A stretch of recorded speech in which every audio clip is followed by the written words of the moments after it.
चलिए शुरू करते हैं। आज का प्रकरण क्या है? हम लोग पिछली क्लास में देख रहे थे, क्या देखे थे? कॉन्ट्रैक्ट ऑफ इंडेमनिटी होता क्या है। तो contract of indemnity I think आपको सबको समझ में आ गई होगी बात कॉन्ट्रैक्ट ऑफ इंडेमनिटी की। Yes sir. ठीक है, तो उसमें जो दो मुख्य किरदार होते हैं, इंडेमनिटर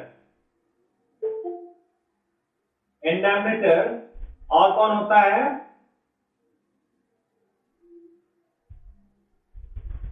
इंडेमनिटी। दूसरा, पहला ये हो गया, दूसरा ये हो गया। अब देखिए इसमें प्रॉब्लम में कौन रहता है? प्रॉब्लम में रहता है ये बंदा, इंडेमनिटी, जिसको कि किसी के कहने पे शहीद होना पड़ता है। ठीक है, शहीद इन द सेंस कि ये कह देता है तुम ये काम करो, अगर कोई नुकसान हुआ तो हम देख लेंगे। देख क्या लेंगे? उसको हम फुलफिल करेंगे। फुलफिल भी कैसे करेंगे? कंपनसेट करेंगे। ठीक है, इंडेमनिफाई करेंगे। टर्म यहां इंडेमनिफाई ही यूज किया जाना ज्यादा बेहतर होगा। तो मान लीजिए इनके कहने पे इन्होंने कुछ काम कर दिया, कर देने के बाद पता चला कि यह काम गलत हो गया, गड़बड़ हो गई। गड़बड़ होने के बाद क्या होगा? गड़बड़ होने के बाद यह होगा कि इनको कुछ न कुछ जो तीसरा पक्षकार रहा होगा, यहां पे जो ओरिजिनल होल्डर रहा होगा कह सकते हैं, वो इनको क्लेम करेगा। इनको वो पैसा या भुगतान जो भी क्षतिपूर्ति होगी इनको देना पड़ेगा।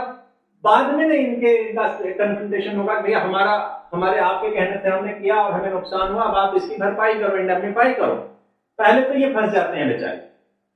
ठीक है, फंस गए और इनको सब कुछ अब इनके लिए भुगतान करना पड़ा, पे करना पड़ा।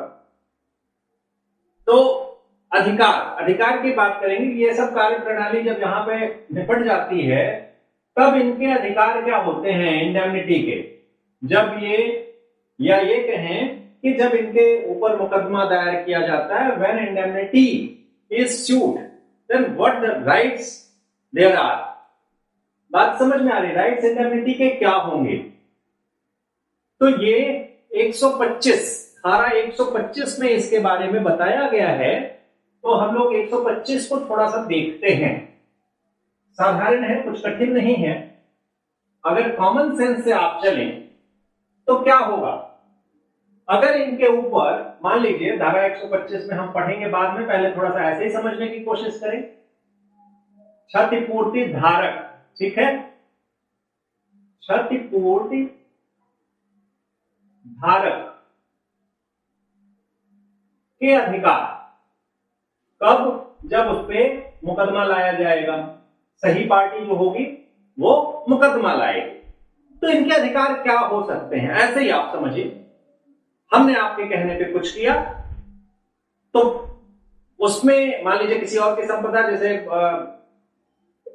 एडमसन का ही केस ले ले। मैंने आपके कहने पे कोई कार्य किया और ये सी जो है, आप ए हैं, मैं बी हूं और आप हैं इंडेमनिटर। ये है क्षतिपूर्ति धारक, ये दाता। इंडेमनिटर, इंडेमनिटी। मैंने कुछ काम किया, अब पहले तो ये क्लेम करेंगे मेरे ऊपर जिनका ओरिजिनल उसमें भूमिका रही है, जिनका ओरिजिनल माल रहा है या कोई और ऐसी चीज रही है जिसमें इनका नुकसान हुआ है। He was original holder. अब क्या होगा? जब इन्होंने क्लेम किया तो सबसे पहला नुकसान मुझे क्या होगा? मुझे जो भी गुड्स की वैल्यू रही होगी या कोई अन्य कार्य रहा होगा, जो उसका वैल्यू रहा होगा, वो हम भुगतान करेंगे इनको। पहली बात, जो भी वैल्यू ये ओरिजिनल आदमी क्लेम करेगा उसको मुझे पे करना पड़ेगा। तो इस वैल्यू के लिए पहला अधिकार यहीं से रेज हो जाएगा कि इस वैल्यू के लिए हम इनको क्लेम कर सकते हैं। पहली बात है, ठीक है। चलिए, ये बात दूसरी आएगी अब कि जब इन्होंने स्यू किया तो हम भी प्रतिवाद में जाएंगे ना, कोर्ट में अपना पक्ष रखेंगे, तो फ्री में तो होगा नहीं, वकील आप ही लोग बनेंगे, एक का 3 पैसा लेंगे। तो इसके लिए ये जो सू हुआ है, सूट है, इसमें जो जो खर्चे होंगे, कई तरह के हो सकते हैं, पेपर्स में खर्चे लगेंगे, वकील साहब की फीस लगेगी, कोर्ट फीस लगेगी, नाना प्रकार के खर्चे होंगे, तो वो खर्चे भी हम करेंगे। तो वो खर्चे क्या हम अपनी जेब से करेंगे क्या? नहीं, वो जो कॉस्ट होगी उसको कॉस्ट शब्द अभी कहा जाएगा 125 में, ये भी हम इससे क्लेम करेंगे। तो ये राइट नंबर 2 हो गया। और अगर परिस्थितियां कुछ उसको आपके समझ में आए तो बताइएगा, ठीक है। मान लीजिए एक तो वैल्यू जो भी उसने क्लेम की वो दी, दूसरा उससे उसको डिपेंड करने में हमारे जो भी खर्चे हुए वो हम लेंगे, तीसरा ये हो सकता है कि हम दोनों क्या करें, हम में और इनमें, भाई नुकसान तुम्हारा भी है मेरा भी हो गया, ऐसा करते हैं कंप्रोमाइज कर लेते हैं। तो कंप्रोमाइज जब करेंगे तो कंप्रोमाइज में भी जाहिर सी बात है कुछ भुगतान तो इन्हीं को करना पड़ेगा, मुझे ही करना पड़ेगा, जो इंडेमनिटी है, इंडेमनिटी होल्डर कह सकते हैं। हाँ, तो जो होल्डर है उनको भुगतान कुछ करना पड़ेगा, तो ये भुगतान जो इनको करेंगे, वहां पे शब्द दिया गया है सम्स, ऐसे हिंदी में क्या दिया गया है, वे सब धनराशियां, सम्स माने वे सब अमाउंट जो कि उस कंप्रोमाइज में खर्च होंगे। बात समझ में आ रही?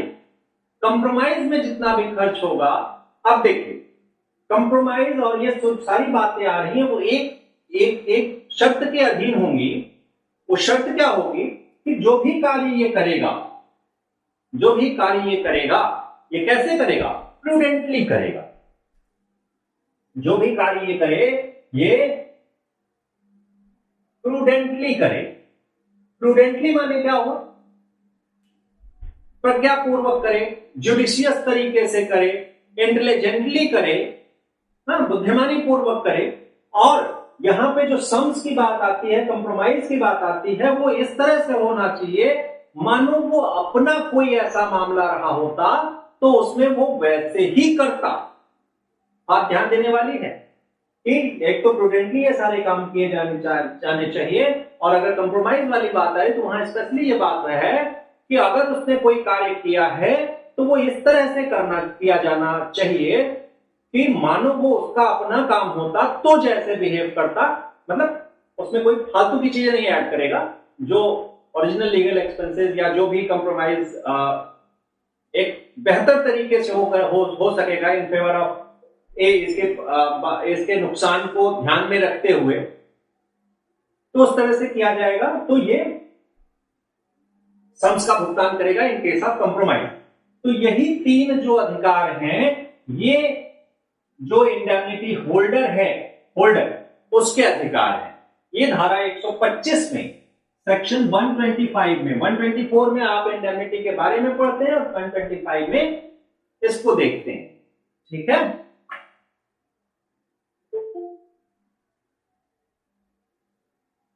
दीपक कुमार और श्वेता सिंह, आज तो एंट्री मिल गई, कल से नहीं मिलेगी। सर लेट हो गया। चलिए 125 को अब पढ़ते हैं। अब आपके समझ में चीजें आ जानी चाहिए, ठीक।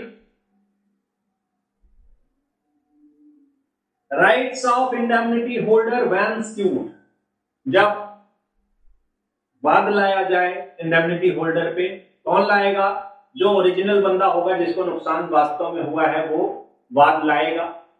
तो इनके क्या अधिकार होंगे? लिखा है the promisee in contract of indemnity. जो प्रोमिसी है, प्रोमिसी यही ना होता है, ये प्रोमिसी होता है, ये प्रोमिसर होता है। ये प्रोमिसर किस चीज का होता है? इंडेमनिफाई करने के लिए प्रोमिसर होता है।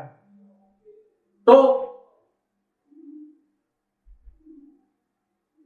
the promisee in contract of indemnity acting within the scope of his authority। देखिए यही लाइन, ये लाइन भी एक कह सकते हैं बहुत महत्वपूर्ण है। Within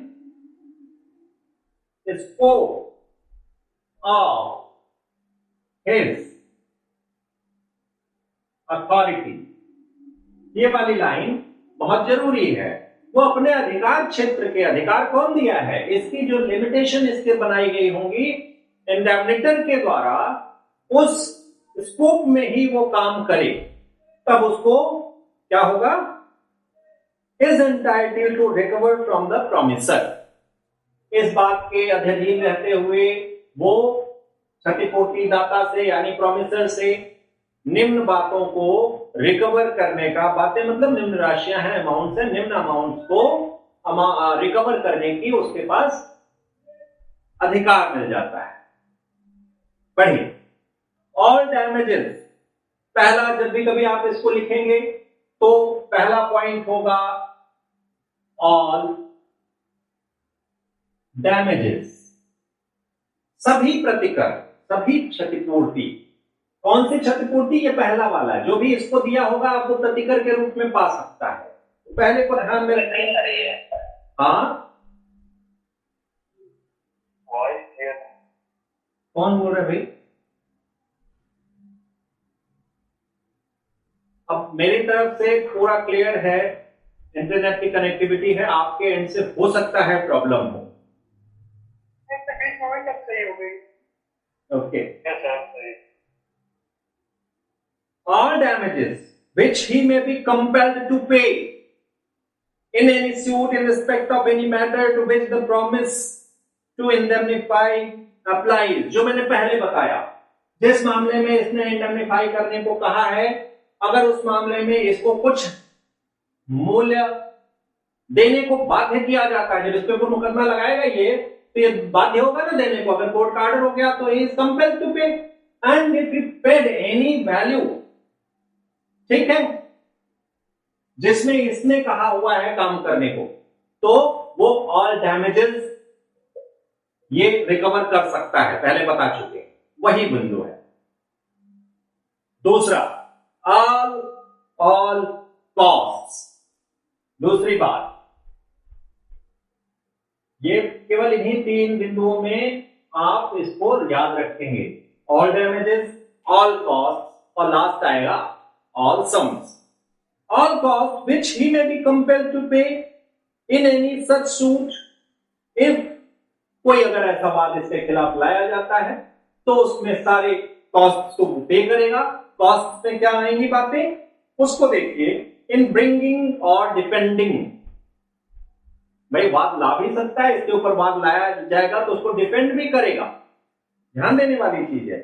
इन ब्रिंगिंग और defending it, he did not contravene the orders of promiser, ये भी बात ध्यान देने वाली है, जो इसकी शर्तें रही होंगी उसी के अनुरूप काम करेगा, जो इसके निर्देश रहे होंगे उसके उल्लंघन करके, उसके बाहर जाकर के ये काम नहीं करेंगे, तभी कॉस्ट पा सकेंगे। The orders of the promiser and acted as it would have been prudent for him to act in the absence of any contract of indemnity। इसका क्या मतलब हुआ? इसका मतलब ये हुआ, उसी प्रूडेंट की हिंदी यहां पे क्या दे रहे हैं, प्रज्ञा युक्त होना, इंटेलिजेंटली, बुद्धिमत्ता से काम करते, ये उसी तरह से काम करते, मान लो कि ये चीज यहां पे न होती, यानी क्षतिपूर्ति की संविदा की कोई बात न होती, फिर भी केवल इनको अगर अकेले डील करना होता, तो जिस बुद्धिमत्ता से ये काम करते, प्रूडेंटली काम करते, जुडिशियस वे में काम करते, इंटेलिजेंटली काम करते, उतने ही इंटेलिजेंटली इनको यहां काम करना होगा। मान लो कि वहां पे इंडेमनिटी का कोई कॉन्ट्रैक्ट नहीं है, तो ये बात इसमें जुड़ी हुई जो मैं पहले ही बता चुका हूं। For him to act in the absence of any contract of indemnity, और if the promisor authorized him to bring और डिफेंड द सूट। मान लीजिए यहां पे ये बात हो जाती कि इसको एक बार अनुपस्थित मान लीजिए और एक बार उपस्थित मान लीजिए, अभी तो इसने कुछ नहीं कहा कि आप डिफेंड करो ना करो, फिर भी ये डिफेंड करेगा या सूट लाएगा, वाद लाएगा या वाद आएगा इसके अगेंस्ट, तो उसको डिफेंड करेगा। तो वैसे ही करे, मान लो इसने ऑथराइज किया है, ठीक है, कोई बात नहीं, इतना बात समझ में आ गई। अब देखिए तीसरा बिंदु जो है वो है ऑल सम्स, वो सभी धनराशियां, अब किस मामले में धनराशियों की बात कर रहा है ये देखना है। All sums which he may have paid under the terms of any compromise, बात यहां आ गई ना, उसके खिलाफ वाद लाया गया, उसको पूरा पैसा देना पड़ा, पहली बात हो गई। वाद को लाने और उसको डिफेंड करने में जो खर्चे हुए वो उसको देने पड़ेंगे। कंप्रोमाइज अगर हो रहा है दोनों पार्टीज में तो उसमें जो भी खर्चे हुए हैं क्या है, if the compromise was not contrary to the orders of the promisor, हाँ जो कंप्रोमाइज किया है वो इसके अनुकूल ही होना चाहिए, इसके आदेशों के, इसके निर्देशों के उल्लंघन में नहीं होना चाहिए। That must not be contrary with orders of promisor, ये बात ध्यान रखा जाएगा। And was one which it would have been prudent for the promisee to make in absence of contract of indemnity, or if the promisor authorized him to compromise the suit। तो वही बात हुई कि आप मान के चलो कि जब आपने कंप्रोमाइज किया तो इंडेमनिटी का जो कॉन्ट्रैक्ट था नहीं था, आपको खुद ही, आपका केस था, आपका मामला था, आपने प्रूडेंटली का मतलब यहां कैसे हम निकालेंगे कि उसने प्रूडेंटली काम किया है कि नहीं किया है। प्रूडेंटली को इस तरह से निकालेंगे कि जो अपना अगर मामला होता, अपना स्वयं का मामला होता तो जिस तरह से काम किया जाता उसी तरह से इसने काम किया है। तो वही बात कह दी जाती है कि मान लो कि यहां इंडेमनिटी का कोई कॉन्ट्रैक्ट ना होता तब काम किया जाता, या इसके द्वारा ऑथराइज किया गया है तब किया जाता। तो आप ये जान लें कि 125 में यही तीन बातें कही गई हैं, ठीक है। तो 125 को यहां पे हम खत्म करते हैं।